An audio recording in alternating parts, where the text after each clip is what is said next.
আপনার মেয়ে কোনোদিনও মা হতে পারবে না। আব্বা বাবু বৌমাকে নিয়ে চলে এসছি। দিদি আমার বৌমা কাজ কত সুন্দর লাগছে। ওরে আমার মধু, মা ভালো আছেন? এতক্ষণ ভালো ছিলাম না মধু, তোমাদেরকে দেখে ভালো হলাম। আমার ঘরের লক্ষ্মী ঘরে ফিরে এসছে। নতুন বৌমাকে বাইরে দাঁড় করে রাখবা না ঘরে নিয়ে কিছু খাওয়া দাওয়ার ব্যবস্থা করবা? হ্যাঁ এক্ষুনি করছি, চলো মা ঘরে চলো।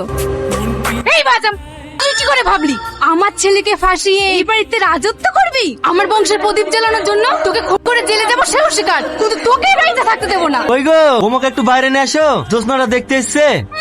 এই বাজাকে আবার দেখতে এসছে। এই চ। কি ব্যাপার সালমা, তুমি কাঁদছো কেন? না না তেমন কিছু হয়নি। দেখ না বাবু, বৌমাকে একটু ভালোবেসে আদর করছিলাম তো, তাই মার কথা ভেবে কষ্ট পাচ্ছে। এতে কষ্ট পাওয়ার কি আছে? আমি তো তোমার মায়েরই মতো।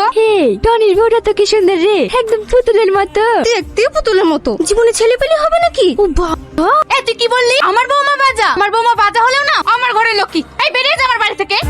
পাট পড়েছে বলে গায়ে ফুসকা পড়ে গেছে, এই বাড়িতে জীবনে আসবো না।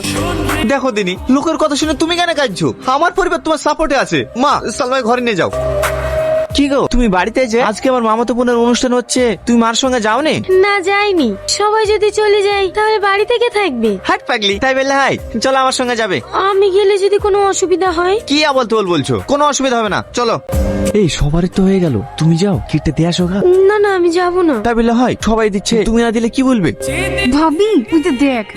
এই থামো, খবরদার তুমি আমার মেয়ের মুখে খিদ দিবা না, আমার মেয়েরও অমঙ্গল হতে পারে। মামি সালমা তুমি একই বলছো? সালমা খিদ দিলে এমন কি অমঙ্গল হবে?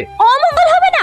তুমি বাজা মেয়েকে বিয়ে করেছো, ওর হাতে খেলে আমার মেয়েকে খেতে দেবো না। যে বাড়িতে আমার বোর সম্মান নাই সে বাড়িতে আমিও থাকবো না। এই সালমা চলো, এরা সব কুসংস্কার বিশ্বাস করে।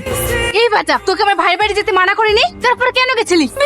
মা আমি যেতে চাইনি, আপনার ছেলে আমাকে জোর করে নিয়ে গিয়েছে, আমাকে ছেড়ে দেন মা। ওর উপরে এমন অত্যাচার করবা? বাহ বাহ বাহ, আজকে তোমাদের আসল রূপটা দেখলাম। আমি অফিস যাওয়ার পরে সালমার উপর তোমরা এইভাবে অত্যাচার করো? ছি! কেনে কিভাবে অত্যাচার করি তোকে বলে না নাকি? না, ওই এমন একটা মেয়ে, তোমরা যদি ওকে সারাদিন অত্যাচার করো না, ও আমাকে একটা কথাও বলে না, শুধু বলে আমার শ্বশুর শাশুড়ি অনেক ভালো, আমাকে খুব ভালোবাসে। ওটা তো বলতেই হবে। ও বাজা, তুই কোনো অত্যাচার সহ্য করতে পারবে না। কেন সহ্য করবে? হচ্ছে সন্তান হবে না, তাতেই কো। না না, তোর বউ কেন তাই হতে যাবে? কপাল তো আমাদের খারাপ, জীবনে নাতি নাতনির মুখ দেখতে পারবো না। আচ্ছা আপা মা তোমার উপর এইভাবে অত্যাচার করে, তুমি আমাকে একবার বলার প্রয়োজন মনে করো? কি বলবো বলো, ওদের কোনো দোষ নেই, সব শ্বশুর শাশুড়ি চাচ্ছে তাদের একটা লাতি নাতনি হোক, আর সেটা যদি না হয় তাহলে তো এইটুকু অত্যাচার সহ্য করতেই হবে বলো। তাই বলে এইভাবে অত্যাচার করবে? আজকের পর থেকে আমি তোমার উপর কোনো অত্যাচার হতে দেবো না। একটা ভালো ডাক্তারের সন্ধান পেয়েছি, ওখানে তোমাকে নিয়ে যাবো। স্যার রিপোর্ট দেখে কি বুঝলেন? আপনার স্ত্রী বাচ্চা হবে।